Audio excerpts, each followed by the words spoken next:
For most of my life, I viewed Valentine's Day as nothing more than consumerist propaganda to get people to buy overpriced flowers, chocolates, and other trinkets, draining their bank account to satisfy the person who's supposed to unconditionally love them. Now, the capitalist in me loves Valentine's Day. I mean, commoditizing love, how genius is that? But then the other part of me thinks, hey, that doesn't make a whole lot of sense. What's so special about this one day to show someone I care about them? But maybe the entire time I was simply being a jealous hater because I never had a Valentine of my own to share the day with. Well, this year happened to be the first year that I actually celebrated Valentine's Day. And boy, do I have some thoughts for you. Now, to be honest, I wasn't even planning on celebrating Valentine's Day because I live in Austin, Texas, and most of the people I know live back home in Dallas, including a person I've been hanging out with as of late. We'll call her Ranch. Now, Ranch, she was kind of sad that I wasn't around for Valentine's Day because she was telling me it feels bad to be alone on Valentine's Day around all of these couples, and that's my first issue with Valentine's Day. I keep seeing memes and discourse online about how lonely it feels to be single on February 14th, and how people want to destroy happy couples so everyone can be as miserable as them.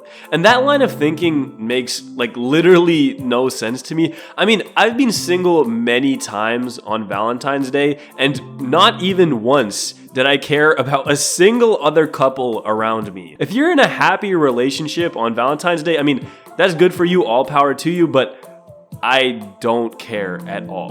Why would it make me lonely or affect my mental state if you are cuffed? Anyways, I was on a call with Ranch on February 13th, and she was telling me how she was feeling. And midway through the conversation, I was like, you know what?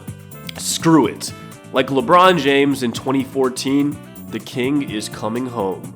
I told her that I'd come back to Dallas to spend Valentine's Day with her, and I booked a Red Coach bus ticket, which literally left an hour later. Ranch picked me up from the bus stop whenever I arrived in Dallas and brought me Raising Cane's, which was absolutely clutch, and then we started discussing what we wanted to do tomorrow. And here arises my second issue with Valentine's Day, that apparently the man is supposed to plan everything.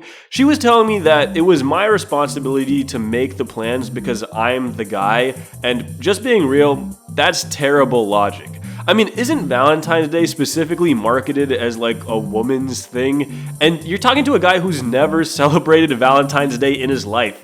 I don't know what makes a good Valentine's Day. I don't know what you're supposed to do, what gift you're supposed to bring. I have trouble even remembering what date it's on. After I explained my ignorance with the holiday, she decided to help me out and was clearly way more in tune and up to date with what made a good Valentine's Day celebration. First, she said that the Dallas Farmers Market was supposed to be interesting and looked fun, and I was like, oh yeah, that sounds good. So we planned that for the afternoon, and then we figured we'd go to dinner immediately after that. But as soon as we started looking at reservations, it became apparent that everywhere was booked out. I guess at first I didn't realize that literally every single couple would be eating out on this one night. So after about 30 minutes of looking through reservations, the only one we could find was a 10 p.m. reservation at this Italian restaurant in the middle of nowhere. So we figured it'd be our best bet and we booked it. But then we're like, okay, what will we do in that massive time period between the farmer's market and dinner? And then Ranch suggested, let's go pottery painting. And I was like, okay, pottery painting. That's interesting. I don't think I've done that since I was 5 years old, but sounds like it could be fun. I like drawing, I like painting. So we book a session and we were all set for our plans for the day. So fast forward to the next day, it's February 14th, Valentine's Day, and I'm on my way to pick up Ranch from her house. And then whenever I get there, she comes out of the house with flowers and chocolates, and then she gives them to me as she gets into the car. And I'm like, oh, nice, thank you a lot. I did not have any flowers for her though, and I knew she wanted them, but All of the flowers at Target, whenever I checked, were super wilted, but I wasn't too concerned with that at that moment, and we headed to the farmer's market from her house. And anyone who was in the Dallas area on Valentine's Day knows that it was super rainy and gloomy, not very romantic at all, but it was kind of aesthetic, if you know what I mean. Honestly, not really. It wasn't aesthetic at all. Whenever we got to downtown Dallas,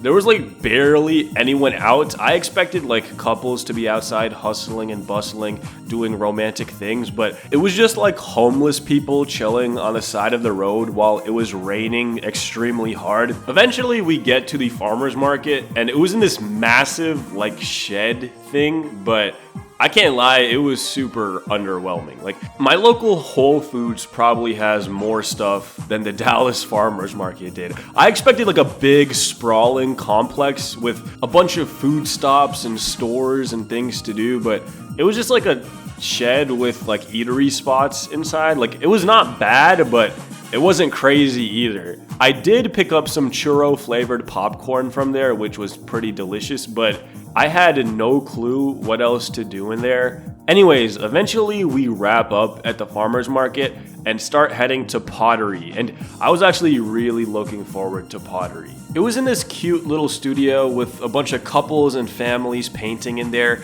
and eventually we pick up 2 mugs to paint, and then we get to our table, and immediately Ranch pulls out her phone and starts looking through Pinterest for inspiration, and I was just sitting there looking at my mug, the blank canvas to my masterpiece. I didn't know what I was going to paint, but I knew that whatever I did paint would be a generational masterpiece of a mug.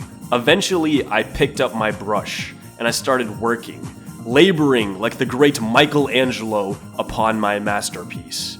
And this is what I created. I honestly really like it a lot. We got this portrait of Ranch right here, and then we got this drink here sign so people know where they're supposed to drink out of.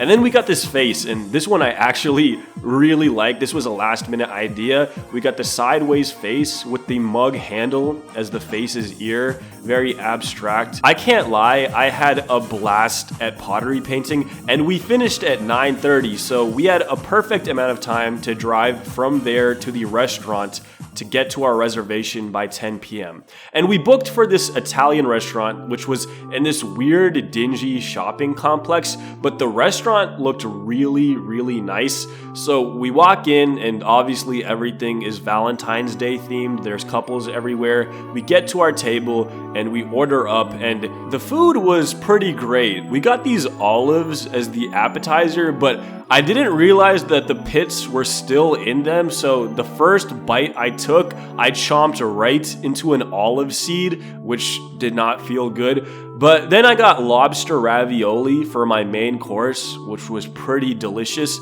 And we also shared a Hugo Spritz I would strongly recommend. But after we finished eating, it was time to conclude the night. And after my first Valentine's Day experience, I just gotta say, it's pretty fun. Like, I can't lie, it was actually pretty fun. Let me know how you spent your Valentine's Day in the comments, and also please follow me on Instagram and stay tuned for tomorrow's video.